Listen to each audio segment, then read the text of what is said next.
ಎಲ್ಲ ಶಕ್ತಿ ನಿಮ್ಮೊಳಗೆ ಇದೆ, ನೀವು ಏನು ಬೇಕಾದರೂ ಮಾಡಬಹುದು. ಸ್ವಾಮಿ ವಿವೇಕಾನಂದ. ಗುಡ್ ಮಾರ್ನಿಂಗ್ ಎಲ್ಲರಿಗೂ. ನಾನು ವಿದ್ಯಾ. ಬೆಳಗ್ಗೆನೇ ಎದ್ದು ವಾಕಿಂಗ್ ಮುಗಿಸಿ ನನ್ನ ಮನೆ ಮೇಲಿರೋ ಪುಟ್ಟ ಗಾರ್ಡನ್ನಲ್ಲಿ ತುಂಬಾ ಹೂವು ಬಿಟ್ಟಿತ್ತು ರೀ.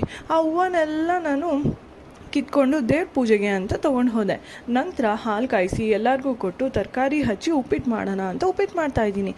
ಸೊ ಉಪ್ಪಿಟ್ಟಂತೂ ಕೊತ್ತಂಬರಿ ಕಾಯಿ ಇಲ್ದಿರ ಕಂಪ್ಲೀಟ್ ಆಗುತ್ತಾ? ಆಗೋದೇ ಇಲ್ಲ. ಸೊ ಕೊತ್ತಂಬರಿ ಕಾಯಿ ಹಾಕಿ ಚೆನ್ನಾಗಿ ಮಿಕ್ಸ್ ಮಾಡಿ ತಿಂತಾಯಿದ್ರೆ ಆಹಾ. ನಂತರ ದೇವ್ರ ಪೂಜೆಗೆ ಅಂತ ರೆಡಿ ಮಾಡಿದೆ. ಸೊ ಹೂವನ್ನೆಲ್ಲ ಜೋಡಿಸಿ ದೇವ್ರ ದೀಪ ಅಂಟಿಸಿ ದೇವ್ರಿಗೆ ಪೂಜೆ ಮಾಡಿ ನಾನು ಬಟ್ಟಿಟ್ಕೊಂಡು ನಾನು ಕಂಪ್ಲೀಟ್ ಆಯ್ದೆ. ಆಮೇಲೆ ನನ್ನ ಮಕ್ಕಳು ಟಿ ವಿ ನೋಡ್ತಾಯಿದ್ರು.